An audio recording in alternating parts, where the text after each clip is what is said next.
They thought Earth would kneel. The message came in the form of light, flickering in orbit, translated by Aegis 1, the only defense satellite still functioning since the solar storms wiped half our grid last winter. It wasn't a request. It was a warning. Comply or be eliminated. The Galactic Council's voice wasn't even a voice, just a monotone pulse fed through translation code. No emotion, no explanation, just a broadcast to every government still clinging to power.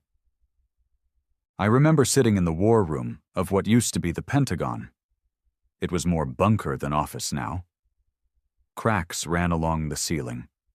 Generators hummed beneath the floor. The president hadn't shown his face in 2 weeks. Some said he fled to the Andes. Others said he was dead. I didn't care. Command fell to whoever was left with enough firepower to make noise. And for now, that was us. Task Force Reaper. My name's Grant. Colonel Thomas Grant. 3rd generation Marine. 1st generation to fight aliens. "They're not bluffing," said Commander Irons, slamming the tablet onto the table. "They wiped out Deneb 3 in under 6 minutes. Population, 2 million, gone. No survivors." I didn't flinch. Not because I wasn't scared, but because fear doesn't help when you're the last card in the deck. "They gave us 72 hours to submit," Irons added, "or they'll do the same to Earth." "Then we don't give them 72 hours, I said. The room went quiet. The brass stared like I'd grown 2 heads, but I wasn't speaking out of madness. I was speaking from truth. We'd been preparing for this ever since Mars fell. They underestimated us after the First War, assumed Earth was fractured, that we couldn't organize, and they were half right. The UN collapsed. NATO's a memory. But out of the ashes came something meaner, leaner. No committees, no debates, just survival. "We strike first," I said, "before they get comfortable." A voice spoke from the corner. "With what? Rocks and duct tape?" That was Leach, our engineer, a drunk bastard with a mouth and a brain that kept him alive in places that would kill most men. "With everything we've got," I said. "Project Helix." Eyes widened. "You're insane," Irons muttered. "It's untested." "Better than unarmed." There was silence again, the kind that feels like the air's been sucked out of the room. Project Helix was the final contingency plan, a deep black weapons protocol, illegal under every treaty ever signed. But treaties meant nothing to the Council. Irons finally nodded. "Then God help us all." "We launched the first strike at 0400 hours. Not missiles, not drones, a virus. Not the kind that kills flesh, but the kind that kills minds. Artificial intelligence scrambling malware, built from fragmented alien code, designed to collapse neural grids, shut down propulsion, blind their ships mid-flight. It wouldn't destroy them, but it would cripple them. The plan was simple. Hijack a dead freighter, rig it with Helix, send it to the edge of Council-controlled space. They'd open it, they'd scan it, and the second they did, their ships would forget how to fly. Reaper unit went dark after launch. No communications, no signals, just silence. I didn't sleep for 2 days. Then we got the first message. A garbled signal from one of their long-range patrols. Static. Screaming. Then, help. Ship. Falling. Systems. And then nothing. It worked. They felt our bite. But we knew retaliation would come fast and it wouldn't be clean. They sent a fleet, not a warning squad, not diplomacy, a full invasion line. 17 capital ships, over 2,000 fighters, battle platforms large enough to eclipse cities. We stood on the edge of Earth's last dawn. I looked up at the sky that night, wondering if the stars would be red by morning. The skies broke before the cities did. We picked them up over the Indian Ocean. Council warships the size of floating continents, shimmering with ion shields and layered armor that laughed at human weaponry. They didn't hide. They wanted the world to see them coming, to feel small, weak, helpless. It worked on most. Riots exploded in Jakarta. New Delhi's comms went silent. Parts of London collapsed under civil chaos before a single alien even landed.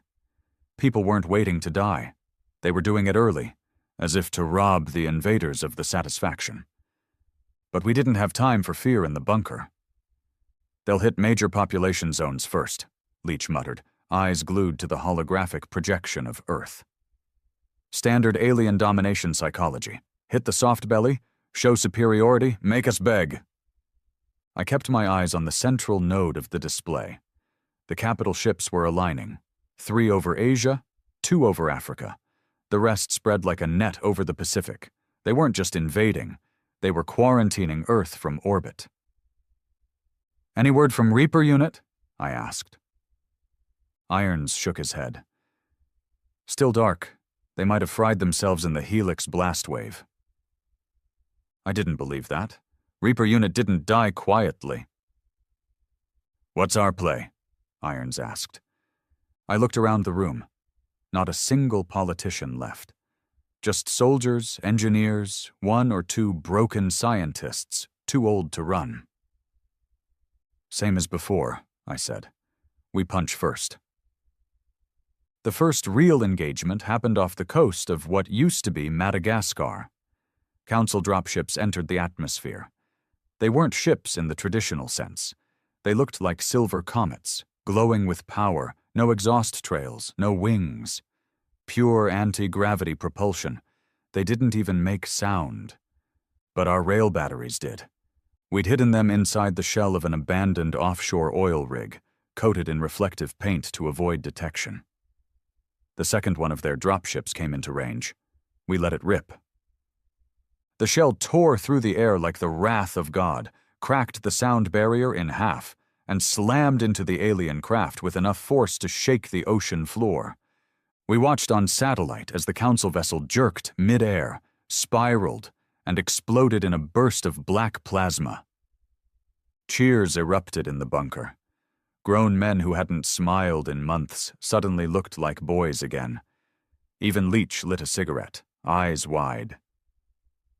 "They're not invincible," he muttered, as if trying to convince himself. I didn't join the celebration, because 10 seconds later, 10 more dropships appeared, and this time, they fired back. Our rail rig vanished in a white flash, atomized before the impact ever reached the sound delay. They were fast learners. By day 2, Earth was bleeding. New York was gone. Not leveled. Gone. A massive beam weapon from orbit, pinpointed to the nanosecond, erased the skyline in a single stroke. 8 million people turned to dust. No warning. No evacuation. Just silence. We monitored a feed from a drone that barely escaped the blast radius. The ground was molten. The Atlantic boiled. But what hit harder than the destruction was the message they sent after.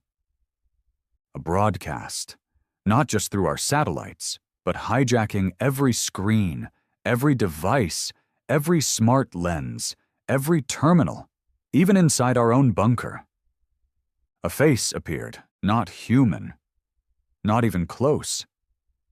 It had no eyes, just sockets that pulsed with blue light, skin like obsidian glass, smooth and cracking at the edges. Its mouth didn't move. The voice came from somewhere else, deep and vibrating like a subwoofer embedded in your spine. "You have failed to comply. This is mercy. Next will be extinction." The feed cut. The room fell into a graveyard. Hush. Then Leach muttered, "Mercy? These bastards think vaporizing 8 million people is mercy?" I didn't answer, because I wasn't thinking about their message. I was thinking about ours. We needed to hit back, not just a skirmish, not a warning, a wound, something deep, something they'd remember. That's when we decided to go for their orbitals. They had a command vessel stationed above the Amazon, a council supercarrier named Zurak Tel, roughly the size of Rhode Island, floating above Earth like some ancient god come to claim its domain. It controlled most of their short-range drones and atmospheric navigation grids. It was protected by 4 frigates and at least 100 interceptors. Touching it was suicide. So we didn't touch it. We crashed into it. We took an old orbital junk hauler, one of those cargo vessels NASA gave up on after the funding collapsed, stuffed it with a fusion bomb salvaged from a decommissioned Soviet silo, wrapped the shell in helix code laced into the nav system, and launched it straight up on a stolen Chinese magnetic rail pipe. They detected it. They tried to scramble fighters. Too late.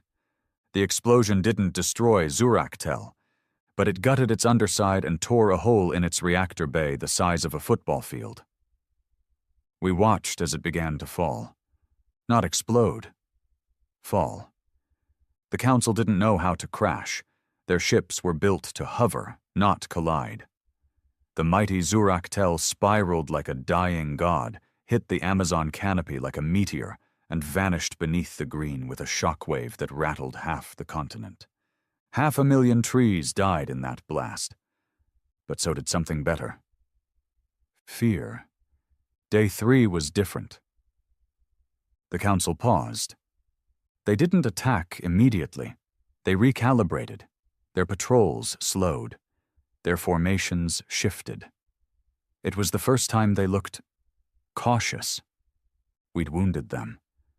And in doing so, we gave Earth something it hadn't had since the start. Hope. Irons came to me with new intel. We intercepted some council chatter, he said, tossing a data slate on the table. Translated it through a repurposed linguistics AI from NASA. Took hours.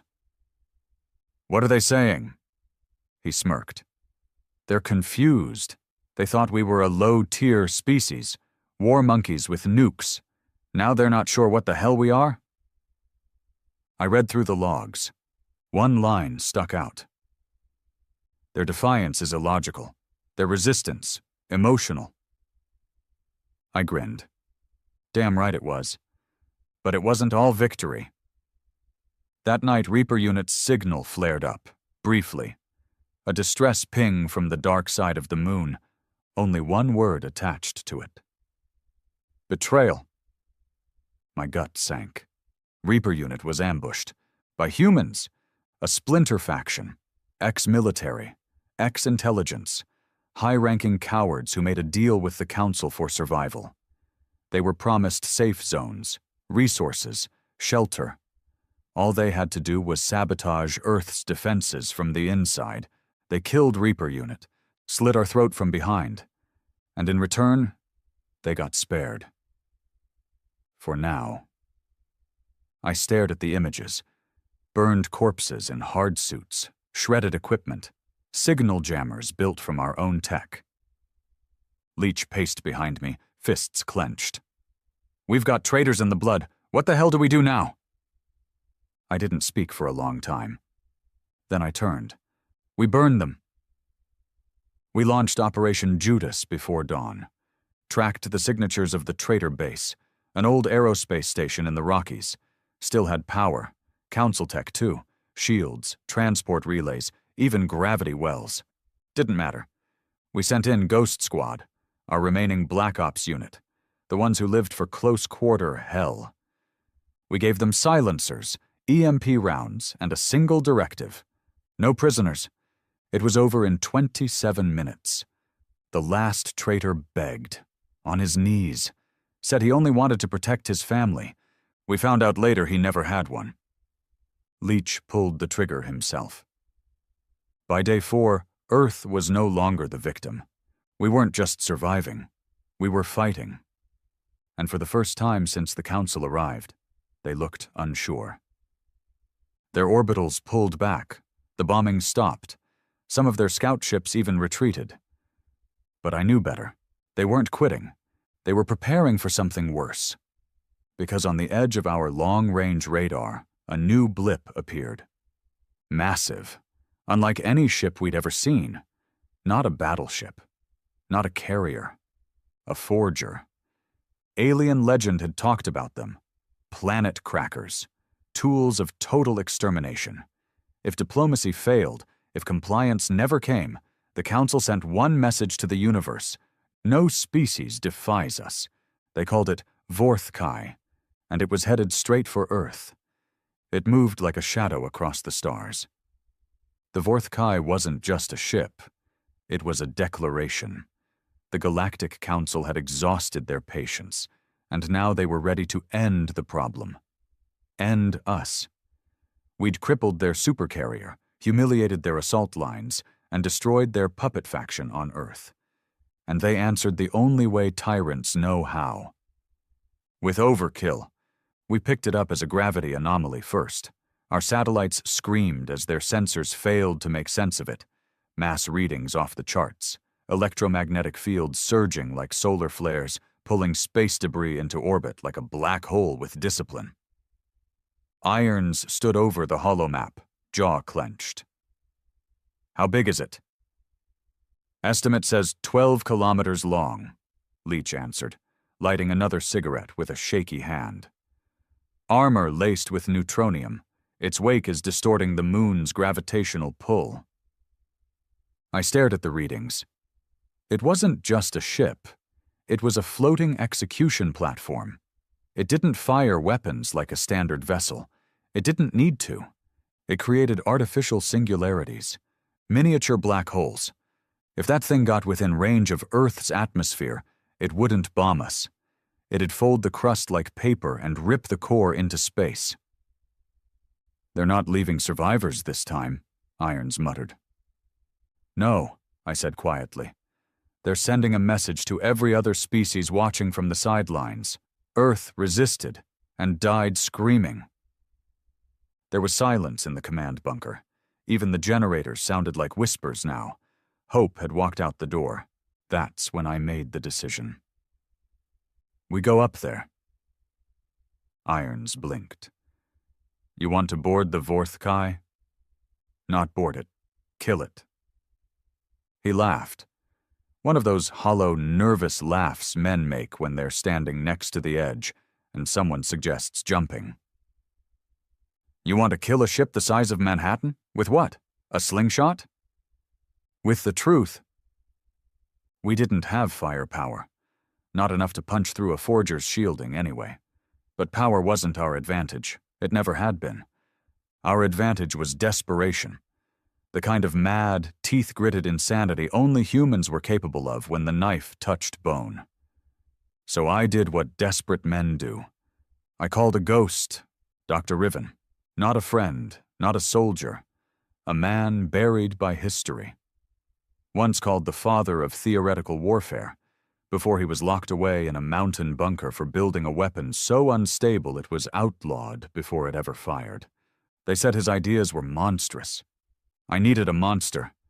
We pulled him out of Cold Cell 9, under Facility K, guarded by automated turrets and a kill switch wired to his spine. He didn't look surprised. Figured you'd come, he said, blinking against the sunlight for the first time in years. I heard the Council showed up. I heard Earth grew a spine. Can you stop a forger? I asked him directly. He smiled. I can erase one. Project Necra. His final design. A weapon not made of bullets or bombs, but of time.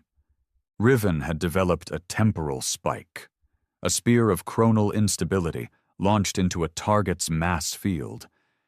It wouldn't explode in the traditional sense. It would rewind a specific object's atomic structure back to a point of non-existence. In short, we could delete the Vorthkai from history itself.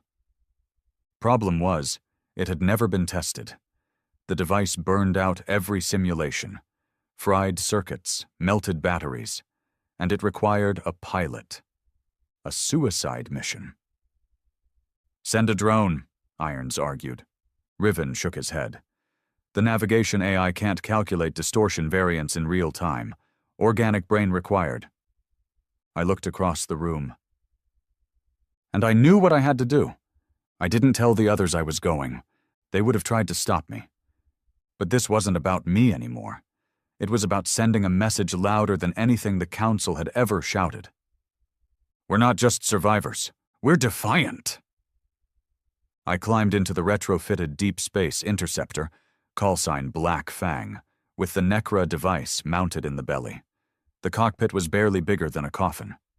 The controls were alien to me, redesigned to withstand the temporal field exposure. As I sealed the hatch, Leach appeared at the launch bay, holding a comm headset. You die, I'm going to have to tell the kids bedtime stories where you get eaten by the aliens, he grinned. I smirked. Tell them I bit first? The thrusters lit, the walls rumbled. I lifted off. The climb was rough. Earth's gravity fought like hell. The Vorthkai shimmered in the distance, a monolith of dread, slowly moving into optimal firing position over Asia. Cities lay beneath it. Seoul, Beijing, Bangkok. Millions of lives, waiting to vanish. As I neared orbit, the comm crackled. Rant, do you copy? It was Irons. Copy. You don't have to do this. Riven has a prototype, autonomous. We can still... Too late. I cut the line, because I knew what had to be done. No computer could replicate the kind of instinct this needed. The Necra field was unstable. Every second, the ship vibrated like it wanted to peel apart. Panels hissed. The readings spiked. One miscalculation, and I'd implode before I even got close. But the Vorthkai loomed ahead, massive and slow, overconfident. Like every tyrant. I angled the ship toward its underbelly, locked the spike. The screen flashed warnings I couldn't read anymore. Time was bending inside the cockpit. I could see my own fingers twice, one forward, one back. Then the Necra launched. For a moment, nothing happened. Then, reality split. I don't mean that poetically, I mean literally. The Forger ship's core fractured in time. The center of its hull rippled, then vanished in chunks, disappearing like someone had cut pieces out of a film reel. Sections of its engines blinked out of existence. The entire command structure aged backward. You could see it. Metal unforming, circuits melting into ore, alien alloys returning to dust. Then the explosion came. It wasn't fire. It was absence. A vacuum burst of space collapsing on itself, swallowing half the Forger and tearing the rest apart like tissue. And just like that, the god died. They say I blacked out. They say my escape pod burned up on re-entry, that I shouldn't have survived. But I did. 3 days later, they found me in the ocean off Japan, half dead, spine cracked, skin blistered, but breathing. And when I opened my eyes in the recovery bay, I heard the news. The Council was gone, retreated. Silent, no more broadcasts, no more threats, just a sky that was finally quiet. But the war didn't end there, because something worse had begun. In the aftermath, survivors crawled from bunkers, nations reformed, power vacuums yawned open, and humans, being what they are, began to fight over the ashes. Some said we should build more Necra devices. Others said we should sue for peace, rejoin galactic diplomacy. But a few, a dangerous few, said something else. They said, "We won. Now we take what's ours." And just like that, humanity wasn't the underdog anymore. We were the apex predator, and predators don't ask for permission. Victory always tastes different than you expect.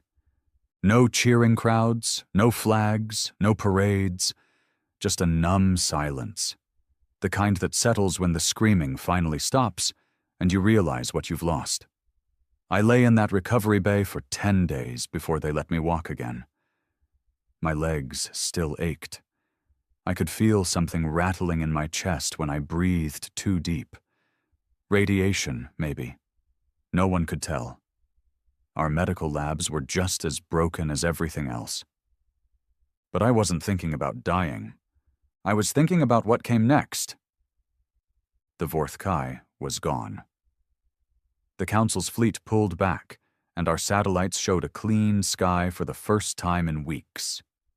Earth should have been celebrating. It wasn't. By day 10, after the fall, reports started rolling in. Civil unrest in Siberia, militia groups rising in South America, old rivalries flaring back up in the Middle East. And the worst? China and what was left of the EU were locking horns over the alien tech recovered from the crash zones. They were fighting over scraps. We had stared extinction in the face and spat in its eye, and now we were back to arguing over dirt like dogs. Irons met me on the southern wall of the bunker that morning. He didn't salute. Neither of us stood on ceremony anymore. "They're carving up the planet," he said flatly. I didn't ask who they were. I already knew. "The tech from Zurak-Tel was split 5 ways," he continued. "Black site labs popped up overnight. Everyone wants to reverse engineer Council shielding, weapons, propulsion. It's a gold rush." "Who's in charge of all this?" I asked. Irons looked away. "No one." There it was. We had no government, no structure, just fragments.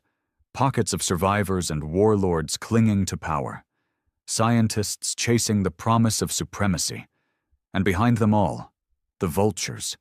The ones who sat out the war but emerged afterward with money, influence, and clean hands. The kind of men who wait for blood to dry before buying the battlefield. I leaned on the railing, watching the ruined skyline. Cities half buried in ash.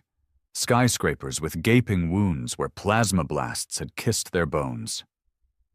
"I didn't burn in the sky so some CEO could stick a flag in alien metal and call it his property," I muttered. Irons nodded. "You're not the only one." That night, I was approached by someone unexpected. A kid, barely 20, wearing scavenged armor and an old Marine patch he probably inherited. He had one of those 1,000-yard stares people only get after watching friends die. "Your grant?" he asked. I nodded. He handed me a data shard. "No name, no credits. Just said it's from someone who wants you to know what's happening at Site 9. Then he walked away. I popped the shard into a secure terminal. The footage was grainy, corrupted at the edges, but the sound was clear. It showed a lab. Alien wreckage laid out on cold steel tables, human scientists standing over it, and a man in a black uniform giving orders. He wasn't military. He wasn't civilian either. He was something new. "We're done being at the mercy of others," the man said. "Earth is the cradle of humanity, but cradles are for infants. We are gods now." Then came the part that made my stomach turn. The footage cut to a test chamber. Inside, an alien. Not Council. Something else. Smaller. Blue-skinned. Shackled to the wall like an animal. Still breathing. Then screaming. Electricity? Blades? Interrogation. I watched 20 minutes of torture before I had to shut it off. Not for their sake, for mine. Because I knew what I was looking at. The birth of something worse than the Council. They called themselves the Ascendant Path. A splinter organization formed in the shadows during the invasion, comprised of defectors, ex-corporate elite, rogue scientists, and Black Ops units too dirty to be publicly acknowledged. Their goal wasn't defense. It wasn't survival. It was domination. They believed the war proved one thing. Humanity didn't need to join the galaxy. It needed to rule it. And they were willing to do whatever it took to make that happen, including dissecting living aliens to learn how to weaponize evolution. "We beat gods," their manifesto said. "Now we become them."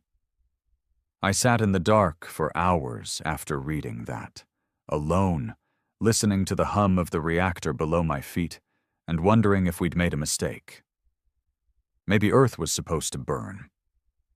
I called a meeting of the remaining task force leaders. We gathered in the lowest level of the bunker, the one still protected by old-world encryption. No signals, in or out. No leaks. Irons. Leech. Commander Knox from the Arctic Circle Defense Grid, Lieutenant Varda from the Pan-African Warfront. Survivors. Real ones. "We're not done fighting," I said, standing in front of the hollow table. "We've just changed enemies." They didn't look surprised. Knox grunted. "Knew someone would try to flip this. Always vultures after war, always opportunists." "No," I said. "These aren't opportunists. They're fanatics." I showed them the footage. The labs, the torture, the weapons being built using reverse-engineered council tech, disintegration beams, neural scramblers, gravity knives. Some of the designs were half-human, half-alien, hybrid monstrosities with synthetic skin and exo-bone armor. "You think the council was bad?" I said. "Wait until it's us." Leech leaned back, face pale. "They're building an empire out of corpses." "Then we burn the empire," Varda said coldly. And in that moment, the resistance was born again. Not against aliens. Against us. Our first target was a transport vessel, registered as Salvage Crew 11, but carrying more than wreckage.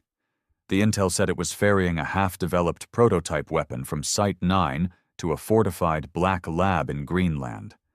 We intercepted it over the Arctic. 4 men. 1 hacked satellite cannon. No backup. We turned that ship into falling ash. Inside, we found proof. Tech fused with human DNA strands, remote control implants for soldiers, a database of names, traitors, scientists, supporters of the Ascendant Path. Some were old friends. Some were people I'd once trusted. The lines were drawn. This wasn't a second war. This was a cleansing. They hit back within days. An explosion in Bunker A12, Iron's secondary command base. 50 dead. The rest, missing. They left a message behind, carved into the concrete with a plasma torch. "There will be no peace for cowards." That's when we stopped calling it civil war. This was a purge. And they wanted to start with us. We weren't fighting for Earth anymore. We were fighting for what came after Earth. The Ascendant Path didn't want peace. They wanted dominion. Their creed spread faster than their weapons. Propaganda networks that survived the Council War started echoing the Path's message. Videos spliced with images of destruction, overlaid with twisted truth. "We survived the stars. Now we must conquer them.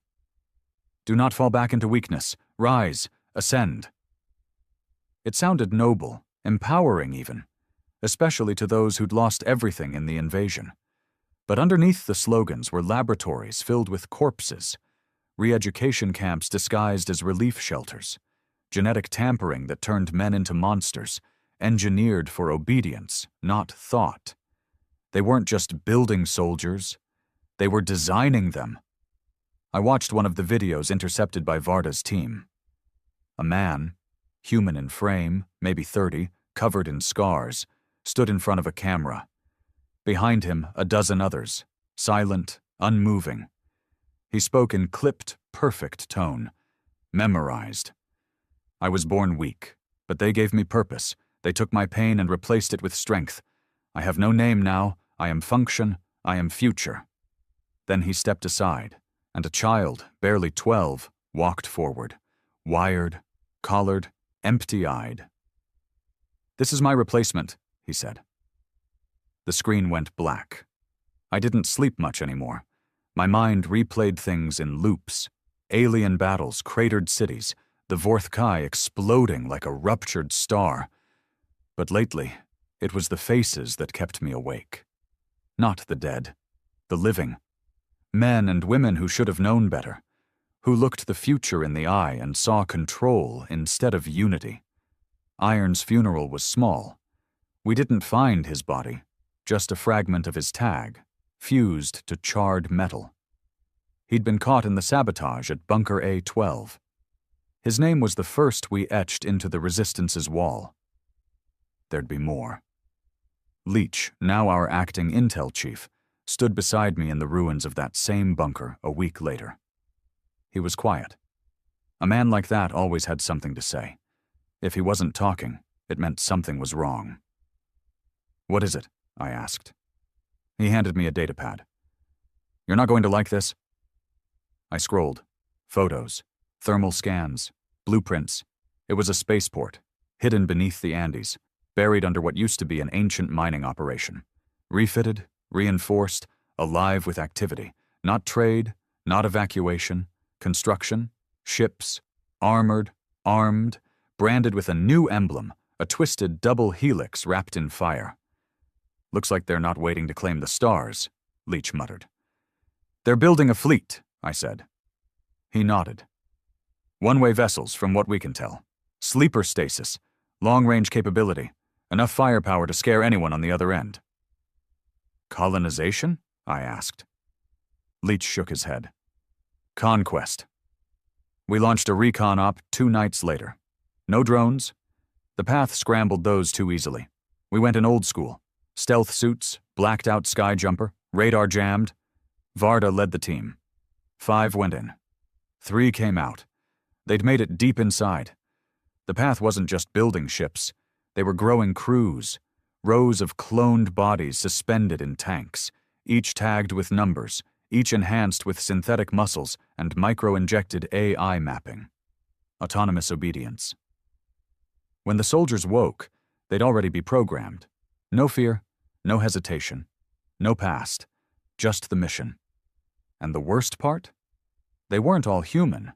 Some had hybridized tissue, alien muscle grafted with human bone, council DNA woven into their neural cores, biotech we didn't even begin to understand. The Path wasn't just trying to lead humanity, they were trying to replace it. We called it what it was now, the Second Human War. But this time, it wasn't about fighting off extinction. It was about defining humanity. The resistance grew. Slowly. Carefully. Former soldiers. Scientists who still had a conscience. Survivors who remembered what it felt like to lose their homes, their families, and refuse to trade their scars for lies. We hit supply chains, sabotaged fusion core shipments, took out a cloning facility in northern Africa with a targeted EMP burst that fried every vat in seconds. And with every blow, the Path struck back harder. They didn't play fair. Whole villages disappeared. People abducted, reassigned, or worse, genetically erased. Their message was spreading like wildfire now, especially in the broken zones, regions untouched by the Council but devastated by the aftermath. Places where food was scarce, order non-existent, and bitterness grew like mold in the dark. To them, the Path didn't look like monsters. They looked like hope. That was the worst part. They'd learned from the Council's mistakes. They came with offers, not threats: food, shelter, unity, strength. Join and live. Refuse and vanish. Leach brought a new worry to my desk a week later. "Council signal," he said, sliding the waveform across my screen. "Encrypted, fragmented, but real."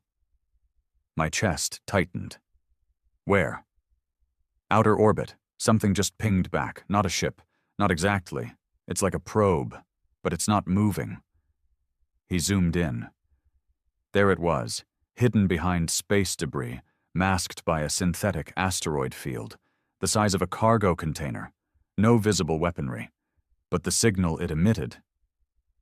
It wasn't random. It was a warning. "Observation complete. Species deviation detected. Reassessment pending." I stared at the words for a long time. "They're watching," I said quietly. "Yeah," Leach nodded. "And I don't think they like what we've become."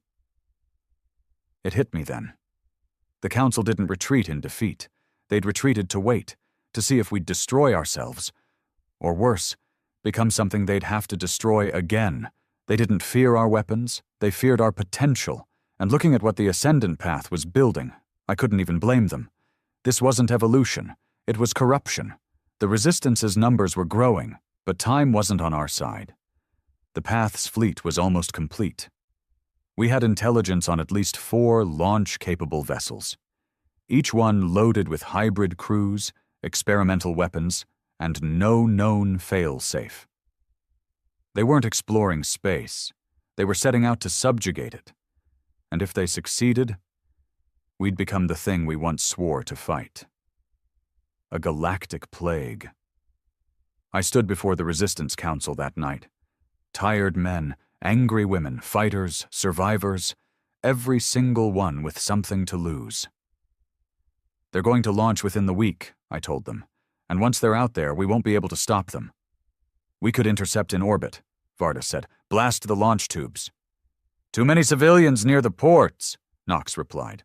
They're shielding behind human lives. Leach stepped forward. There's another way. We all turned. I've been studying the path's AI systems, the genetic mapping, the control cores. They're centralized, networked through a hub deep in the Andes facility. He paused. We destroy that hub. We fry their entire command system. The ships, the clones, even the factories. We take out the brain. I leaned in. What's the risk? He exhaled slowly. It's suicide. And just like that, we had a plan. One last mission. Infiltrate the core, take out the system, shut down the ascendant path before they take us all down with them. One last shot to make Earth worth saving. Not from aliens this time, but from ourselves. The drop zone was ice and fire. We came in low, below the radar arrays, under the cloud line, black chutes vanishing into the fog. The Andes facility sat like a god's fist carved into the mountains, surrounded by anti-air towers and camo field drones. The path had built it from council scrap, shielded, self-contained, and dug so deep the earth itself tried to hide it. There were 5 of us, me, Leach, Varda, Knox, and Mace, the demolitions tech we pulled from a Siberian death camp 2 months ago. No one knew what he did to end up there. But when we showed him who we were fighting, he didn't ask for redemption. Just ammo. We touched down at 0400 hours. Silent. Efficient. The wind cut like knives. The world up here felt hollow, like it had been drained by the monsters burrowed beneath it. Leach pulled up the schematic on his wrist pad. Main access tunnel should be here, he muttered. 3 meters of alloy shielding, biometric locks. No easy in. I wasn't expecting easy, I said. I was expecting final. He looked up, gave me a dry smile. Always the optimist. The tunnel entrance was disguised as a rock slide, too perfect to be natural. Varda took point, thermal lens scanning the seams. She found the relay node tucked beneath a slab of false stone. 1 EMP tap and a silent prayer later, the door hissed open. Darkness. Then the lights flickered on. Pale blue, sterile. Like we'd walked into a surgery room carved into hell. Inside was worse. The tunnel didn't lead to hallways. It led to racks, clones, hundreds of them, suspended in glass, curled like fetuses. Some still forming, others almost complete, their skin pale, their eyes closed, all wired to a central stem of tubing that pulsed with light. Knox stared at them like he'd seen ghosts. These aren't soldiers, he whispered. They're replacements. Leach tapped his pad. AI cores embedded in the spine, accelerated growth hormone, directive code hardwired into cerebral tissue. They don't even get a choice. Where does the feed lead? I asked. He pointed down. Core chamber, 1 floor below. Mace stepped forward. Then we blow it from the bottom. But as we moved deeper, the silence broke. Not with alarms, with voices. The walls whispered, not in English, not in any Earth tongue. Council dialect, chopped, broken, altered by something more human. We rounded a bend and found the control station, not automated, staffed by Ascended. They looked human at first, close enough to pass. But the eyes were wrong, too sharp, too fast. their movement precise, mechanical. Their skin shimmered faintly in the light, as if hiding something underneath. One turned, smiled. "You made it," he said.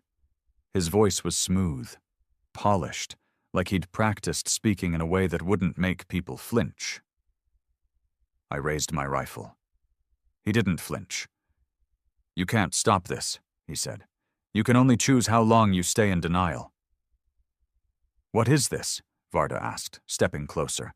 He gestured to the walls, the racks, the humming core behind him. "This is evolution, the next version of mankind. You should be proud." "No," I said. "This is surrender with a shiny coat." He tilted his head. "Surrender to what?" "To fear."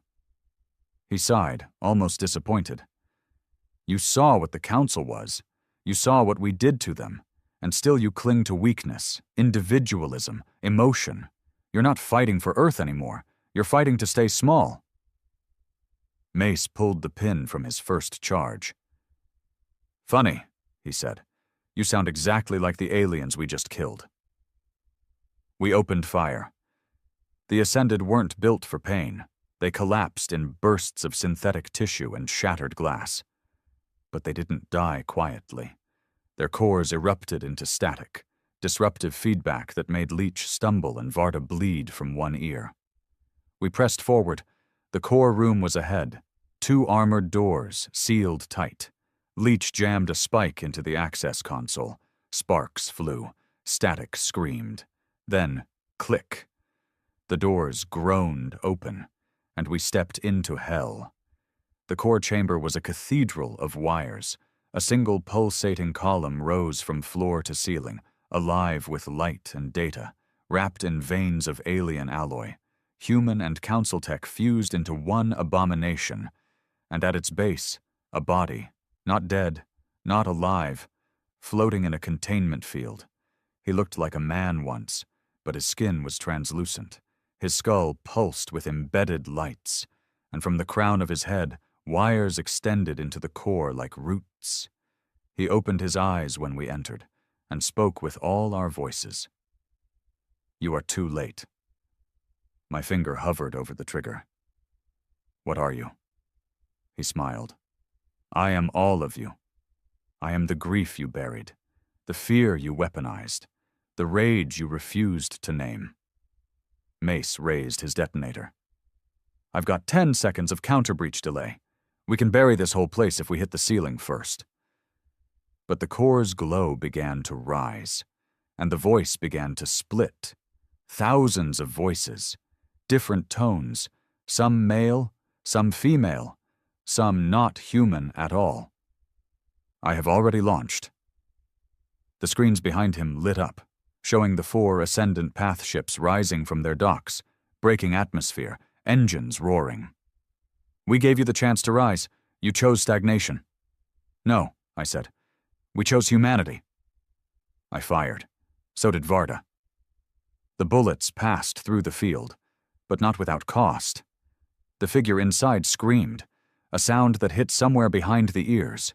Blood leaked from Leech's nose. Mace tossed the first charge. 30 seconds, he yelled, but the core began to pulse harder. The lights were folding inward now. The very room was warping, metal flexing like it had a heartbeat. The AI was collapsing, taking the mountain with it. I looked at the others. No one hesitated. We ran. We made it 30 feet before the first rupture hit. The floor blew open behind us, a wave of heat and shrapnel chasing our backs. Knox didn't make it. A falling beam pinned him before he could cry out. Mace turned, covered him, died with him. I dragged Leech with one arm. Varda was limping, her suit torn, her blood leaving a trail behind us. The tunnel caved in behind us. The mountain screamed, and then, light. We burst out of the side hatch into a hail of falling snow and flaming rock. The Andes groaned and collapsed. We crawled 2 miles to the evac point. Varda passed out halfway there. Leech's leg was broken. I carried him until the last 100 meters, where my own ribs gave out. But when the evac ship rose over the ridge, we knew we'd done it. The core was dead, the ascendant path was broken, and the sky was still ours. For now.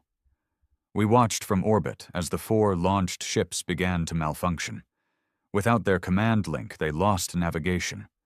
1 spun off into the ocean. 2 more drifted back down to Earth, crashing in remote zones, no power, no AI. The last one exploded in high orbit, burning like a second sun. The path was over, their vision, buried beneath the same Earth they tried to conquer. But the damage? The scars? Those would stay. For a long time. And I knew. This wasn't a clean victory. It was just a reprieve.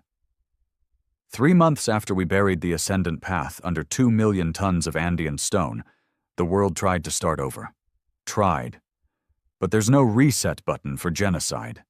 Governments that had crumbled during the Council invasion started putting themselves back together. Fragile coalitions clinging to power with trembling hands. Rebuilding was slow. Infrastructure was shattered. The oceans were poisoned in patches. Food was rationed. Disease crawled back in like a second plague. But the worst damage wasn't physical. It was in the eyes. People no longer trusted their leaders. They no longer trusted each other. And why would they? Half the world had flirted with the Ascendant Path's message. Some still whispered it in secret. They had the right idea, just the wrong tools. If they'd had another year, they could have saved us all. Maybe we weren't ready, but they were. That kind of talk was poison, and it was spreading again, because people don't want truth. They want control. I returned to what was left of the new Pentagon, no longer a fortress, but a cluster of concrete slabs in what used to be Washington, D.C. The city looked like a ghost. Trees growing through cars, birds nesting inside the Senate building. Half the monuments were rubble. Iron's memorial stood near the reflecting pool. I stood in front of it for a long time. No words carved, just a steel plate with his name and rank. Below it, a quote he once said when we first formed the resistance. "If they want to break us, they'll have to fight every piece." I lit a match, burned a scrap of path cloth, let it fall into the water. One final offering. Then I got the call. Leach's face filled my comm screen. Pale. Sweating. "You need to get back to Orbital Station Argus, now." "What is it?" His voice cracked. "They're back." Argus had been built out of wreckage, council debris fused with old Earth platforms, a joint venture between resistance scientists and whatever global powers still had a flag to wave. It orbited high, quiet, armed just enough to scare pirates and monitor deep space traffic. It wasn't meant to defend Earth, just to warn us. The signal hit 2 hours before I arrived. 3 blips, large, silent, floating just past Jupiter's shadow. We called them judges, council ships, not military vessels, observation class, no weapons detected, no communications, just watching. "They've been there for 5 days, Leach said, dragging a hand through his thinning hair. "We didn't detect them until one of our long-range probes pinged an anomaly." I stood in the command deck of Argus, watching the projections. 3 ships, equidistant, perfect triangular formation. No hailing, no approach, no movement. "What do they want?" Varda asked from my left. She'd recovered from the Andes mission, but her limp never left. She walked like she had metal in her bones now. "They're measuring us," I said. "How?" I turned to the tech beside me. "Show me the back-end logs." He blinked. "Sir?" "Telemetry, EM field changes, signal spikes. I want to see what they're really doing." He hesitated, then pulled it up. And there it was. Not transmissions. Scans. They were scanning Earth's entire atmosphere, monitoring thermal output, radiation bursts, high-level power surges. They were studying our behavior like scientists observing lab rats. But what froze me wasn't the data itself. It was the pattern. They were comparing it. To before the invasion, before the path, before the war. They were checking what we had become. I sent a tight beam signal, encrypted with council dialect, the same one we intercepted months ago. It was short. Director. This is Colonel Grant. We survived. What now? The reply came 3 hours later. Just one line, translated by our onboard AI. We observed your evolution. The cycle is beginning again. Leach stared at it like it was a threat. Cycle? What the hell does that mean? I didn't answer, because I already knew. Thousands of years ago, the Council rose after what they claimed was a galactic purification, a collapse of aggressive civilizations that had tried to dominate lesser ones. They had watched it happen, recorded it, let it burn. Then they stepped in, not to save, but to prevent repetition. They were never peacekeepers. They were custodians. And now, we were on the list. 3 days later, the Council sent a second message, a long one this time, but not to me. They broadcast it planet-wide, hijacking every satellite, every screen, every surviving radio tower. A face appeared. Alien. Stoic. One we'd never seen. Not the same species we'd fought. This one was older. Thin. Gray skin like weathered stone. Robed. Hands clasped. His voice came through as layered chords, translated by our feeds into English. Humanity of soul. The Council has reviewed your progression. The deviation is clear. You have consumed what you feared. You have become what you destroyed. I sat in the Argus control room as the planet listened. We are not your enemies, but we are your mirror. What you saw in us, cold order, emotionless control, was not who we were. It was what we became to prevent chaos. We hoped you would choose another path. He paused. Then the tone shifted. You have begun the cycle, and as with all who do, judgment is required. The screen flickered, and then a countdown began. 1 week, 7 days, Judgment Day. Panic swept Earth in hours. Some begged for surrender, others demanded retaliation. The old government started rattling sabers. Nukes were armed again, orbital weapons realigned. It was happening again. The only difference? This time the enemy didn't have to invade. We were already destroying ourselves. I addressed what was left of the United Coalition from the Argus broadcast deck. Listen to me, I said. They're not coming to fight, not yet. They want to see what we do. That's the judgment. I leaned closer to the camera. We can prove them right, or wrong. Don't take the bait. But not everyone agreed. Varda found me the next night. There's a splinter group in Australia, ex-military. They want to strike first. With what? She handed me a slate. Prototype long-range kinetic rods, orbital slingshot, could reach the judges. And then what? Kill 3 of them and invite 300? She didn't answer, because we both knew, if we attacked, we'd lose. Not just the battle, our last shred of credibility. So I did the unthinkable. I went alone. No weapons, no escort, just a pod. Launched straight at the nearest judge ship. I sent a final message before I entered orbit. If I die up there, let it be as a man, not a monster. Leach's voice crackled through. Godspeed, Grant. They didn't shoot me down, didn't pull me in either. I docked myself, manual override, entered the ship through a decompressed airlock the size of a hangar bay. Inside was nothing, just white light and silence.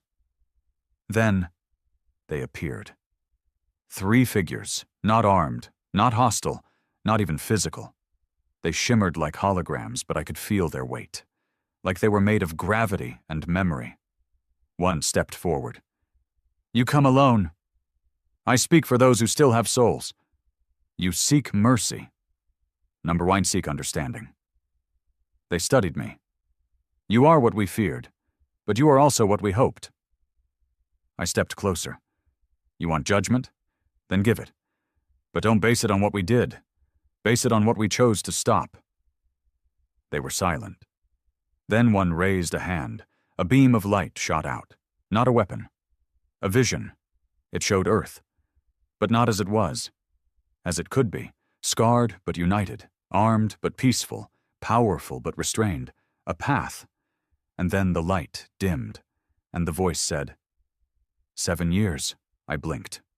What? You have 7 years. To become more than what you were.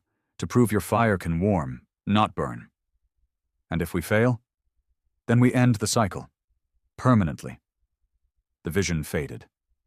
And I was alone. I returned to Earth the next day, with a deadline, with a choice, with a future. Maybe. The world didn't erupt when I delivered the news. It fractured. 7 years. That was the Council's final offer. No invasion, no fleets, no weapons, just a ticking clock hung over Earth like a guillotine. No conditions, no demands, just the expectation that we would become something better or be erased entirely.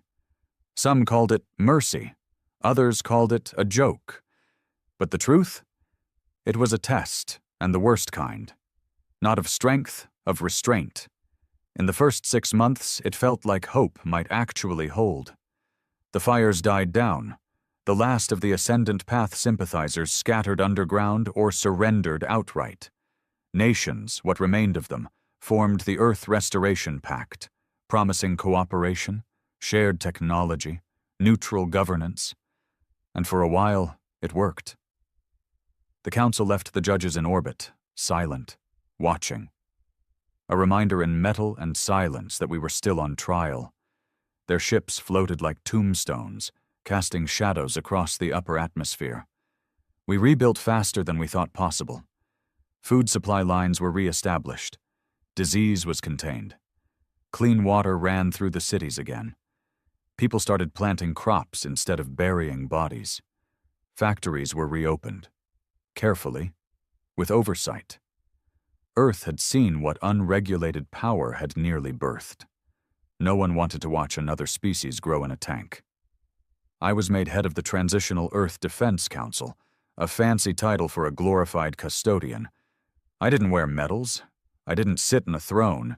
I spent my days in boots, on the ground, making sure the people who promised peace actually delivered it. But the problem with peace is that it's fragile and quiet. And in that quiet, old ideas never die. They whisper. Year 1 passed with steady progress. Year 2 brought friction. The Eastern Coalition began objecting to the Pact's oversight. Too centralized, they claimed. Too much foreign control. The Arctic Resource Accords fell apart over synthetic fuel rights. By year 3, arms dealers were back in business, quietly, smartly, selling defensive solutions.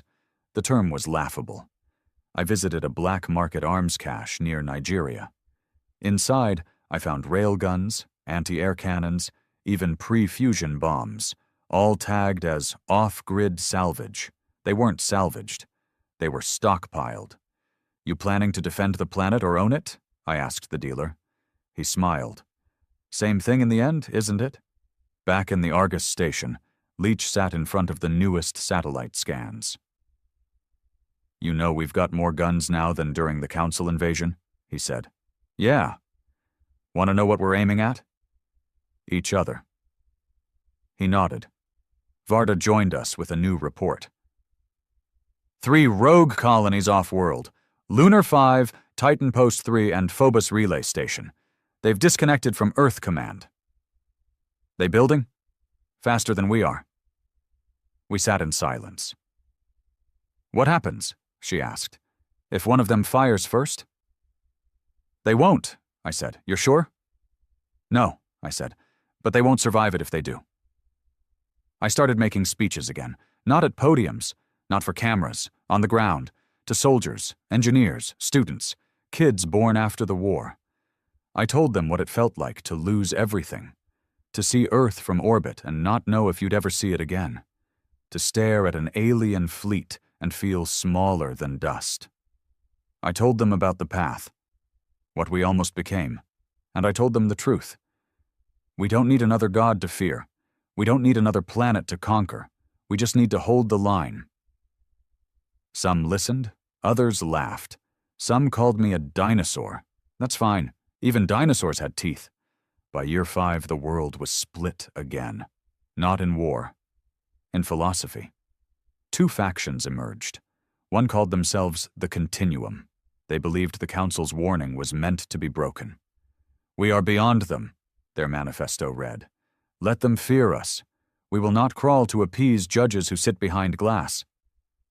They pushed for rearmament, expansion, preemptive defense, and on the other side, the Resolvers.